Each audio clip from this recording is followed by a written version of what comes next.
Hey guys, what's going on? Welcome back to another video. If you can do me a huge favor, leave a like on this one because we got some good topics for this.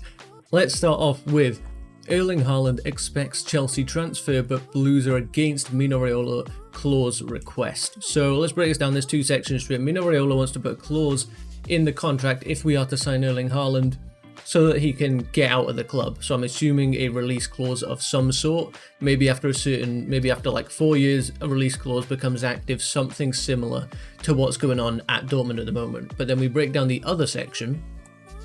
Erling Haaland expects to join Chelsea before the start of the new season. And then it goes on to mention the clause that Mino Raiola wants to get in there. This is huge.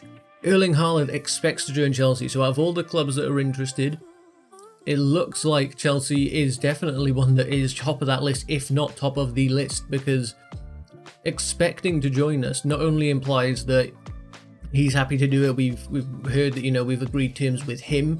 It's just about getting a fee sorted with Dortmund, but that he expects Dortmund to let him go, and that I think is a big part of it.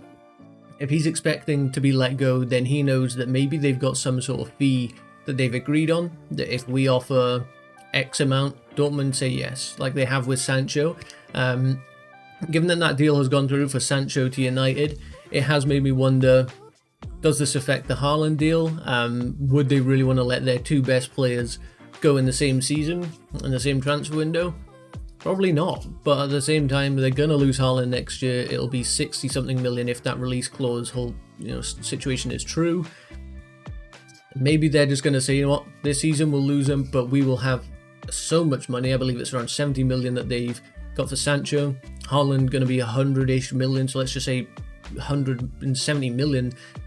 They can really build a squad there, and they've got a buyback clause on Alexander Isak as well, so it's not like they'd be without a good striker. They can use some of that money and replace Haaland. So it's a big one that Haaland is expecting the Chelsea transfer. Now the Mino Raiola clause request, as I mentioned, he wants to get a release clause, I'm assuming, in there. It could be a different kind of clause, but I'm assuming release clause. Chelsea seem to be very much against it from the reports, and of course I absolutely am as well. There is no way I want any player that we sign having a release clause active in their contract. I think that it's just dangerous, and it sets you up as a stepping stone club. That's sort of what Dortmund are, as much as they have their ambitions to close the gap on Bayern, win the league and stuff like that. They are a little bit of a stepping stone club. They buy players that are great, that are young, that they can give first team football to, and then they end up selling them for a great profit, and that's not a bad thing.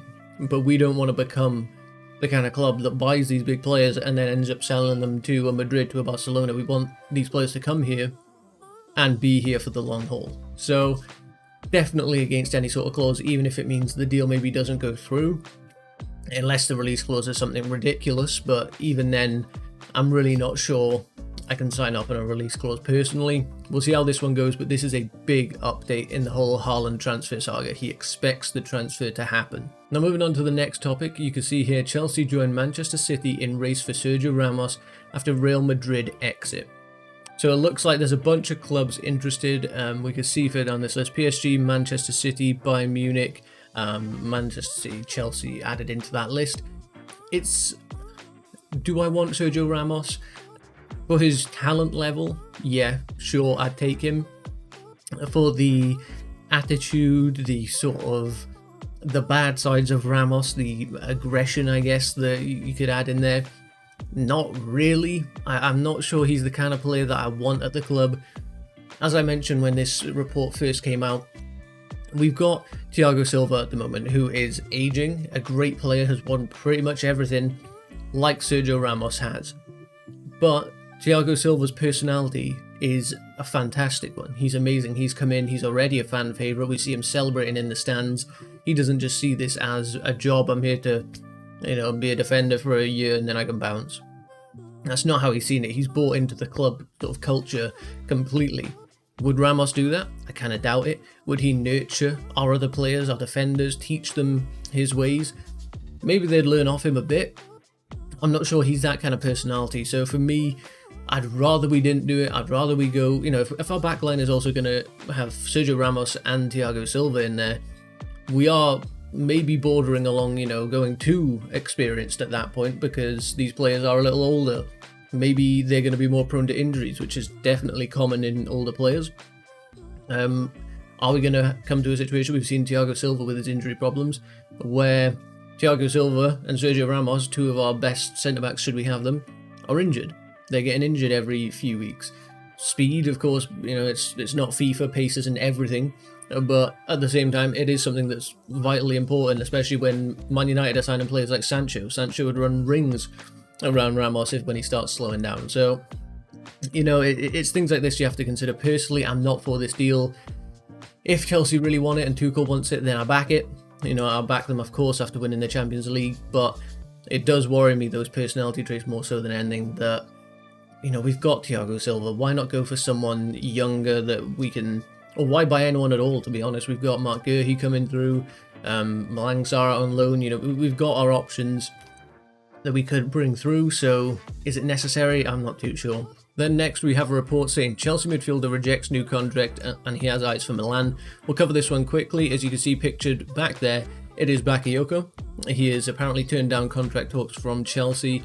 He has 1 year left on his contract, so, you know, is it a case that he's looking to run down his contract and get moved? Yes, it does look like. As you can see here, he wants to join AC Milan.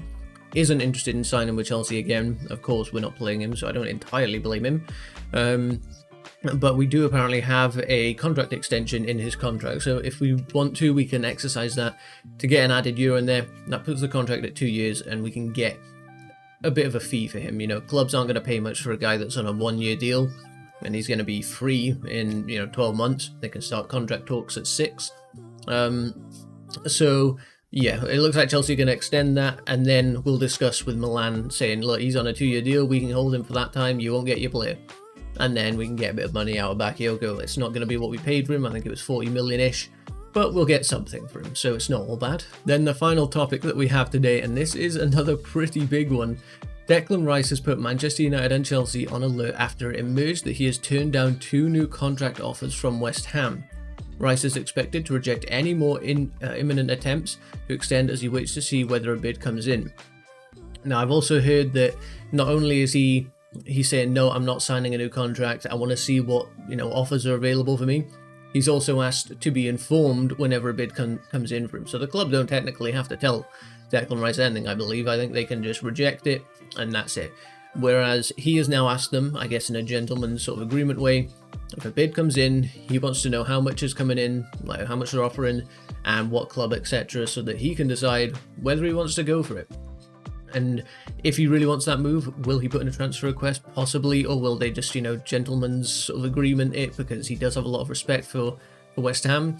But this is big news. He's of course a massive target of ours to play in the midfield, and yeah, I want Declan Rice. The fee does concern me because West Ham are going to want 80 million or something crazy like that, which is definitely very, very expensive for Declan Rice.